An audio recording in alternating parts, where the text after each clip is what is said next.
que fizeram comigo, com minha mãe e minha família.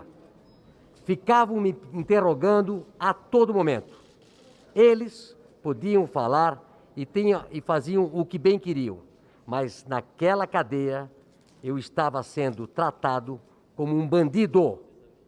Não apresentaram prova nenhuma.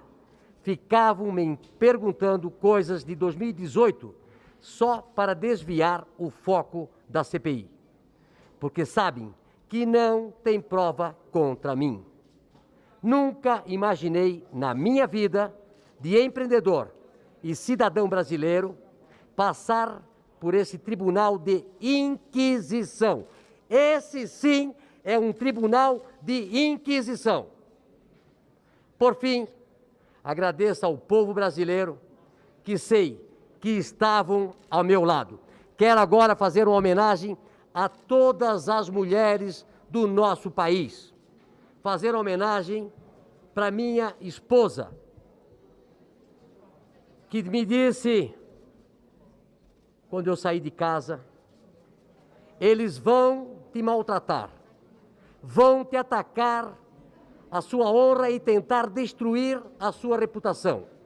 A verdade está com você. Então, mostre tudo o que você fez pelo Brasil e pelos brasileiros. Não saia de lá como um covarde, coisa que você nunca foi. Muito obrigado a todo o povo brasileiro. Sigo juntos porque eu acredito nesse país. E juntos vamos ter o Brasil que nós queremos. Muito obrigado. As medidas judiciais podem ser tomadas. Alguma pergunta? Teve um intervalo da CPI que... Fale pertinho do microfone. É que o microfone está desligado. Ah, não, está funcionando. Luciano, a minha pergunta é que quando teve o intervalo da CPI com aquela crisezinha com o seu advogado, o circuito interno da CPI continuou gravando o senhor conversando com o senador Renan num clima amistoso. Eu queria entender o que foi conversado ali naquele momento. Muito legal. Eu tenho pregado que nós podemos ser concorrente de ideias, mas nós não temos que ser inimigos pessoais. Esse país é um país maravilhoso, de uma dimensão enorme, com uma população enorme. Nós temos que nos unir. Harmonia, bandeira branca, nós temos que pensar agora na economia. Vamos trabalhar.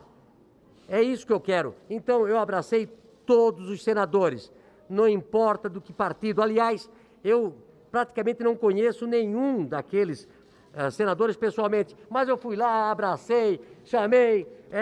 Esse é o meu espírito. É o espírito de união, de motivação, de ir para frente. Nós temos que parar de ficar olhando pelo retrovisor. Nós temos que olhar para frente e fazer desse país uma das melhores nações do mundo. É isso que eu acho.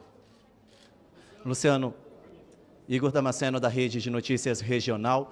Essa história de usar a morte da mãe do senhor foi uma comoção para tentar atacar ainda mais a imagem do presidente? Como que o senhor avalia isso? Olha, eu noto que eu sou muito atacado, né? Desde que a gente se posicionou politicamente, eu sou atacado praticamente diariamente e sempre com fake news. Nesse caso da minha mãe, usar o prontuário, usar a certidão, ficou uma coisa muito feia, eu acho que para a CPI. Nós não podemos aceitar que isso aconteça.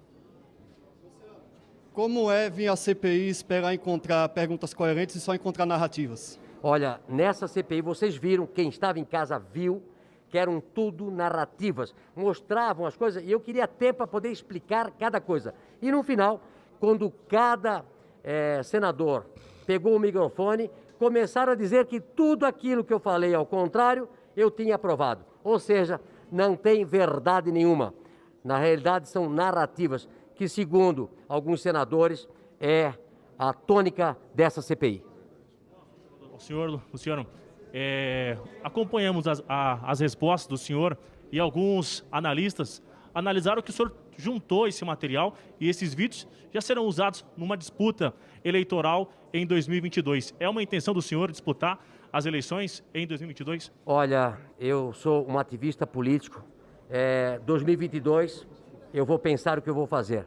Mas eu acho que boas pessoas, empreendedores, empresários, precisam aprender que nós não vamos mudar esse Brasil sentado no sofá da nossa casa. Nós precisamos ajudar mudando as leis, reduzindo o Estado, a burocracia, fazendo com que esse país cresça, gerando emprego, é o que falta no nosso país. Então, eu vou pensar até o último dia. Não sei quando é que vai isso, vai ser março, abril, né? E fica em aberto a minha possibilidade na vida pública. Pessoal. A pergunta, na verdade, é direcionada para o senador Flávio. Você apareceu, depois que se tornou suplente, apareceu poucas vezes na CPI. Eu gostaria de saber o que te trouxe aqui hoje. Por uma razão muito simples, a CPI, no meu ponto de vista, é uma grande perda de tempo. O que é que de produtivo a CPI está fazendo? Quantas vacinas a CPI botou no braço dos brasileiros? Quantas pessoas a CPI salvou? Quantos balões de oxigênio a CPI levou para Manaus? Quantos respiradores a CPI conseguiu comprar? O que a CPI descobriu até agora de R$1 desviado de dinheiro público? Nada. Então eu vim hoje em homenagem ao depoente Luciano Hang. Eu queria dizer o seguinte, o Luciano, quando fala em oxigênio, ele foi o único brasileiro que mandou do dinheiro dele para Manaus 200 tubos de oxigênio. R$1 milhão. Quem é que fez isso? Quem é o outro empresário que fez? Não é porque eu sou de Santa Catarina. Esse homem aqui dá 22 mil empregos. Esse homem aqui é um brasileiro apaixonado. Teve que sentar na mesma cadeira que sentou o Witzel, o Dominguete e Companhia Limitada. Então isso é um crime que nós cometemos contra alguém que gera emprego, paga imposto e faz esse Brasil andar. Infelizmente, muitas vezes a CPI faz mais palanque eleitoral, faz espuma do que verdadeiramente quer apurar os fatos. Ok, pessoal? Luciano, uma última pergunta em relação ao atestado de óbito da mãe do senhor, onde primeiro é raro a causa da morte. Como que o senhor justifica isso? O senhor falou lá na CPI, mas fala aqui pra gente também como que o senhor justifica esse erro. Foi um erro médico? O que isso representa? Muito importante. Falei com Pedro, da Prevent Senior. Segundo ele, o plantonista que fez o atestado de óbito colocou várias doenças e não colocou pós-Covid.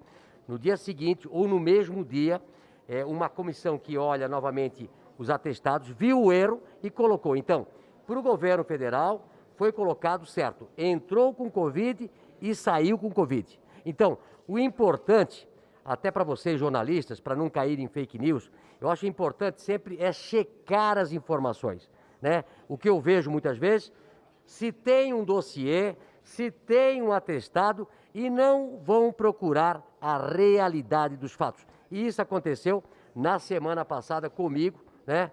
Quando apresentaram coisas aí na CPI, saiu aí nos grandes jornais e não escutaram a verdade, que eu tive que sair no dia seguinte apresentando uma nota à imprensa. Tudo bem, vamos lá. Ok, pessoal? Um abraço, muito obrigado, hein? Um abraço, obrigado.